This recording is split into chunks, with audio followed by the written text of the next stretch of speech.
Hello students, here is the information for doing your informational presentation. You'll see that there are two links in your instructions, both a template for you to make a copy of and use, and an example for you to look at. First, we're just going to go over what's going to be in your slides.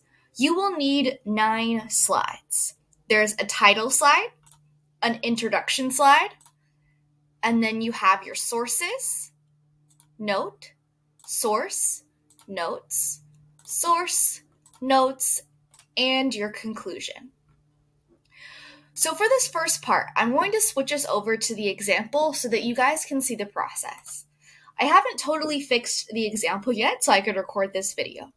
So the first thing you're going to want to do is pick a theme. So right now, as you can see, this is a pretty basic. So we're going to click out. Notice if you're in a text box, this won't work. So click out and click theme. From here, you can pretty much pick whatever theme you want. There's a lot. You can even Google one if you want to be super creative, but any of these themes is totally fine. I think I'm going to pick... I probably should not take this so seriously because it's just an example, but I'm going to pick this one. Notice when you do that, it'll change all your slides to be that theme. And yeah, see, it looks kind of a little cuter now. When I finish doing the theme, I'm just going to delete the instructions here. We're going to do the title of our essay, your name here, my name, your teacher, and the date submitted. You can do the title at the end because until you pick your topic, you might not know what the title is. But afterwards, you can go back and choose a title.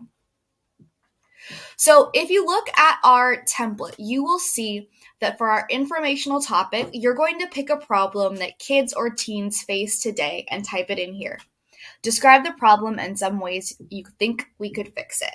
So this is just going to be based on your own head. What is a problem that you think kids or teens face that you're interested in learning more about? Type out the problem here and then type in a suggestion. You'll also need to Google a relevant picture here, and I'm going to show you my example.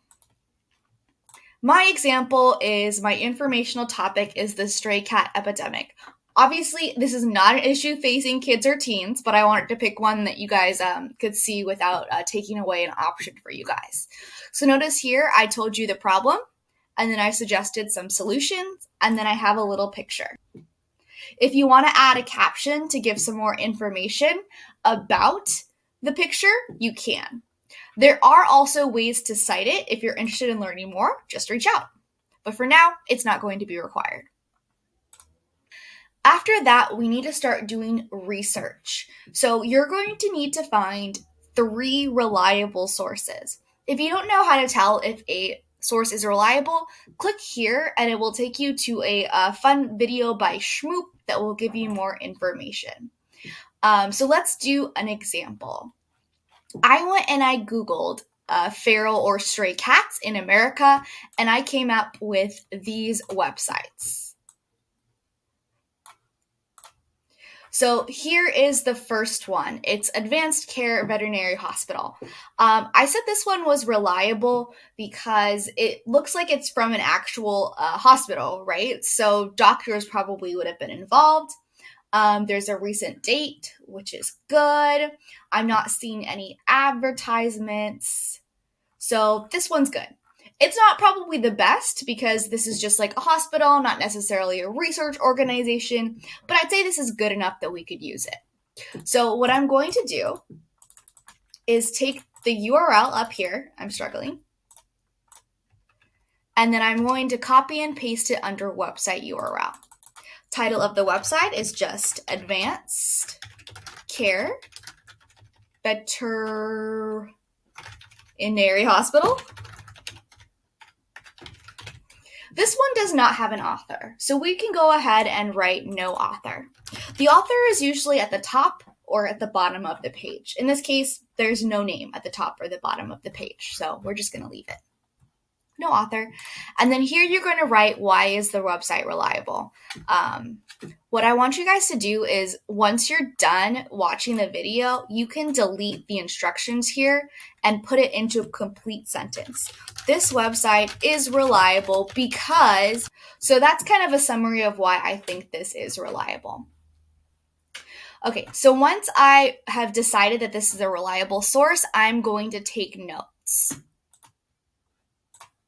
So in this instructions slide, it's going to give you some pointers for what your slide is going to look like. You need to write down at least 3 pieces of information in bullet points. You do not need to use complete sentences. Actually, the shorter the better. If you think about it, whenever you see a presentation and you see it projected and there's a whole lot of words, like this on a screen would probably be even a little overwhelming, right? The shorter the better. A good rule of thumb is 6 by 6, no more than 6 bullet points with about 6 words each. I'm not going to count. You'll see in my example, I have some longer ones, some shorter ones, but this is just there to let you know that you don't need to stress out about having it be too short. As long as you do have 3 pieces of information, and if you have really short bullet points, you should probably have 6 short bullet points. If you have any questions about what's required in terms of information, just let me know. I will also stress that that more than half of these bullet points must be in your own words. Lastly, you will need to use in-text citations. Watch this video for a review of how to do that. I'll also do a brief overview in this video here. So here's my example. So as you can see here, I have my notes. I really didn't count this. Most of these are probably more than 6. And so these are my notes. They are incomplete sentences, most of them. And I did cite my sources. You might notice that I only cited 2 times. So because these are mostly just definitions that I could have found anywhere, I didn't use an in-text citation. Whereas for stuff that was like numbers or medical information, I did. So I'm not going to be extremely picky about how many times you used the in-text citations. As long as you have at least once or twice, we'll be good. Notice here I have 4, and that's my slide. You're going to do that again for your other sources. Same thing. So for this one, let's look at number 2. We're not going to do the whole process, just some of it. So this is my second one, the National Feline Research Council. By the way, if you're not sure if something's reliable, try to find the About section. If you click on the About section, it'll usually say the mission or purpose of the organization. So reading this, I'm going to see that the people who wrote this are interested in trying to effectively manage free-roaming cats, so basically cats that are outside, using sound science. So that sounds pretty reliable to me. So I'm going to go ahead and go back. That's something that I could even put here. But then I'm going to do the same thing. There's no author, if I remember correctly. So we're going to write no author. We're going to copy and paste that URL. And then right here, we're going to say national. And then here are my other notes. While we're here on the topic of in-text citations, you'll notice here that for both of them, I have a shortened version of the title in parentheses and quotation marks. So when a website does not have an author, you put the title of the article, not the website, the article, in your parentheses. If there's a really long title like this one, it's okay to just put the first few words. I did that with this one as well. How many stray cats are in the United States? That was a bit long, so I just went ahead and shortened it. How many stray cats? Something to keep in mind is that notice that there are quotation marks here because it is an article, not a book. A book would be in italics. And that the period goes on the outside of the citation. That lets us know that this citation belongs to this and not to anything that comes after it. All right, and here's the last example that we're not going to go over, but we have our information here, why it's reliable, and some more notes. I added a picture because I thought that would be useful because I mentioned ear tipping to see a picture. All right, so those are most of our slides. These are probably the ones that are going to take the biggest chunk of your time is doing your research sources. And then last, you are going to have your conclusion. For your conclusion slide, you're just going to write 1 to 3 complete sentences summarizing the most important things you learned about your problem and topic and the best suggestions for how to fix it. So you're going to add a relevant picture here as well. Here's my example of my sentences that sum up what I learned. Fun fact, this will later be something that you would call a thesis statement or claim.